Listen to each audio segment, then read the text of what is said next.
ঢাকার অদূরে সাভারের ব্যস্ততম হেমাদপুর বাস স্ট্যান্ড ঢাকা ইচা মহাসড়কের এই গুরুত্বপূর্ণ পয়েন্টে প্রতিদিন পার হন হাজারো মানুষ। আর সেই পারাপারের একমাত্র ভরসাই ফুটওভার ব্রিজটি। তবে ব্রিজে পা রাখলেই যেন বদলে যায় বাস্তবতা। মনে হয় কোনো ধ্বংসস্তূপের উপর দিয়ে ঝুঁকি নিয়ে হেঁটে যাচ্ছেন পথচারীরা। ভাঙাচোরা সিঁড়ি, জরাজীর্ণ ব্রিজের বিভিন্ন অংশ বিশেষ, যে কোনো মুহূর্তে ঘটতে পারে বড় দুর্ঘটনা। তার উপর উঠলেই অনুভূত হয় ব্রিজের কম্পন। নিচে তাকালে দেখা যায় অনেক অংশ ইতিমধ্যেই খসে পড়েছে। স্থানীয়দের ভাষ্য, প্রতিদিন জীবনের ঝুঁকি নিয়েই এই ব্রিজ ব্যবহার করতে হয় তাদের। কোনো সময় কারণ এখানে তো একটা ব্যস্ততম এলাকা হেমায়তপুর, এখন প্রতিদিনই হাজার হাজার যাত্রীরা ওঠানামা করতেছে। এখন যে কোনো সময় তো বিপদ ঘটতেই পারে। তখন হয়তো আমরা যখন ঘটবে তখন হয়তো আমরা বিভিন্ন জায়গায় ফেসবুকে বা বিভিন্ন সামাজিক সোশ্যাল মিডিয়ায় আমরা হাহাকার করব, কিন্তু আগের থেকে যদি ব্যবস্থাটা নেওয়া যায় সেক্ষেত্রে আমাদের জন্য ভালো হয়। এটা আসলে হেমায়তপুরের এই ওভারব্রিজটা দীর্ঘদিন যাবৎ নড়বড়ে অবস্থা। এটা যদি অতি দ্রুত মেরামত করা না হয় তাহলে বড় ধরনের একটি বিপদ হতে পারে।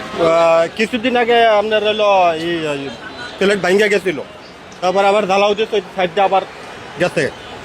এই যে এটা শুক্রবার দিনকা বহুত যানজট পড়ে এখানে, যে কোনো মুহূর্তে ভাঙ্গা পড়তে পারে।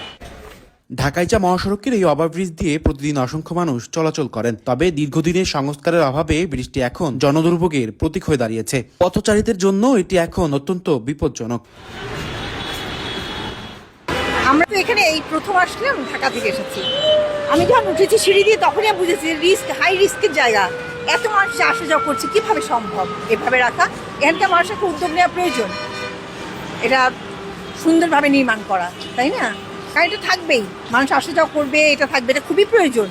এটা আসলে ব্যবস্থা নেওয়া উচিত, আবার নতুন করে রিপেয়ারিং করে জনগণ যেন সুষ্ঠুভাবে, সুন্দরভাবে, নিরাপদভাবে যাইতে পারে। একটা দুর্ঘটনা হলে তো সে দুর্ঘটনায় কবলিত হবে এবং তার বাচ্চারা, তার পরিবার, বিভিন্ন স্বজনরা দুর্ঘটনার সমস্যার সম্মুখীন হবে। কোনো সময় এক জায়গায় পরে গিয়ে হাত পা ভেঙে ফেলতে পারে।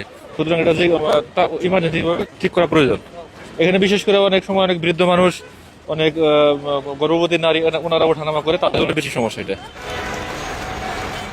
ঝুঁকি নিয়ে যেন এক ভয়ঙ্কর পথ পাড়ি দেওয়ার অভিজ্ঞতা। তবে আসার কথা সংশ্লিষ্ট কর্তৃপক্ষ এই সমস্যার কথা স্বীকার করেছে। তারা জানিয়েছে জননিরাপত্তা নিশ্চিত করতে খুব দ্রুতই সংস্কার কাজ শুরু করা হবে। ডিজাইনার দেখছে, কাজ করতেছে, যে শীঘ্রই কাজ শুরু হবে। এখন প্রশ্ন একটাই, কবে এটি সংস্কার করা হবে? কারণ দ্রুত উদ্যোগ না নিলে যে কোনো মুহূর্তে ঘটতে পারে বড় দুর্ঘটনা। আজকের পোস্ট নিউজ ডেস্ক।